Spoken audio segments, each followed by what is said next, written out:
इंशाल्लाह कल हमारा 2 बजे यहाँ पे कबूतर चौक के ऊपर इंशाल्लाह जो हमारा मैंडेट चोरी हुआ है पूरे पाकिस्तान में, और हमारा ज़ाहिर बात है पख्तूनख्वा में भी चोरी हुआ है मैंडेट। हमारी हुकूमत तो बन गई है बहुत अक्सरियत से, लेकिन हमारा मैंडेट यहाँ पर भी चोरी हुआ है। पाकिस्तान की तारीख में बदतरीन धांधली की गई है और फॉर्म 47 और 49 पे डिक्लेयर किया गया उन लोगों को कि जो इलेक्शन बुरी तरह हार चुके थे, तो उसके खिलाफ इंशाल्लाह कल हमारा यहाँ पे एहतजाज होगा और इंशाल्लाह हम अपना हक मांगते हैं।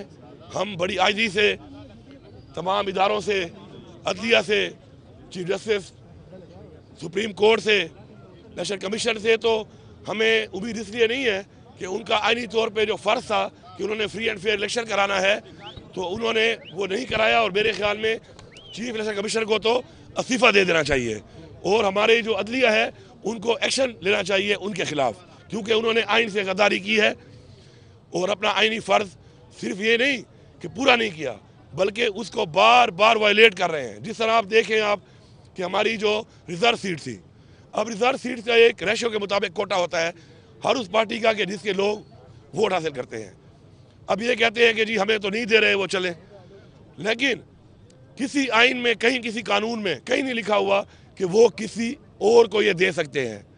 किसी और को देकर इन्होंने खिलवाड़ किया है इनके साथ, और जिस तरीके से बार बार इस आइन को तोड़ा जा रहा है इस चीफ इलेक्शन कमिश्नर की तरफ से। मैं रिपीट कर रहा हूँ, पहले हमने 2 हुकूमतें तोड़ी, पख्तूनख्वा की और पंजाब की। आइन को तोड़ा, 90 दिन में इलेक्शन नहीं कराया, यही शख्स था। उसके बाद जो इलेक्शन में इसने हरकतें की, हमारे कागजात जो मुस्तरद हुए और अदालतों से वो फिर दोबारा बहाल हुए, बहुत से लोगों के नहीं हुए, वो भी सबके सामने है।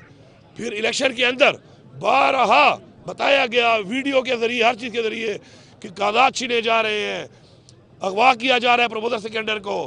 उसके बाद हमें कैंपेन के लिए नहीं छोड़ा जा रहा, कान पे जूं तक नहीं रेंगी इनके, परवाह ही नहीं थी इनको, लगे रहे अपने काम पे, और आखिर में फिर भी अवाम का मैंडेट चोरी करके अब रिजर्व सीट को भी इस तरीके से फिर आइन को वायलेट करके एक वायलेशन की लंबी एक फहरिस्त है जो कि पूरी कौम जानती है।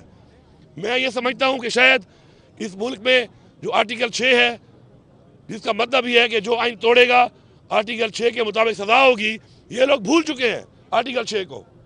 अपना कानून बनाया हुआ है, अपना एक आइन बनाया हुआ है, उस आइन के साथ जो खिलवाड़ कर लो, हमारा ये फ़र्ज़ है बहैसियत पाकिस्तानी कि हमने अपने आइन का तहफ़्फ़ुज़ करना है। हम वो करेंगे इंशाल्लाह।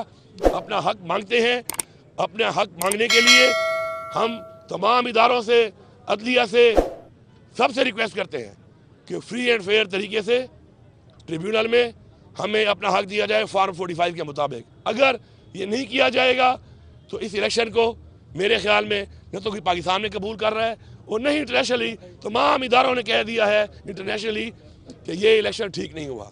तो ऐसी हुकूमत की क्या क्रेडिबिलिटी होगी जो इन्होंने वफाक में बना ली, पंजाब में बना ली, बलूचिस्तान में बना ली, सिंध में बना ली। और मैं भी चैलेंज करता हूँ यहाँ पर कि मेरे पूरे 13 हल्के मेरे बिल्कुल फॉर्म 45 के मुताबिक एक वाज़ेह लीड, बहुत ज़्यादा लीड के साथ जीते हुए हैं।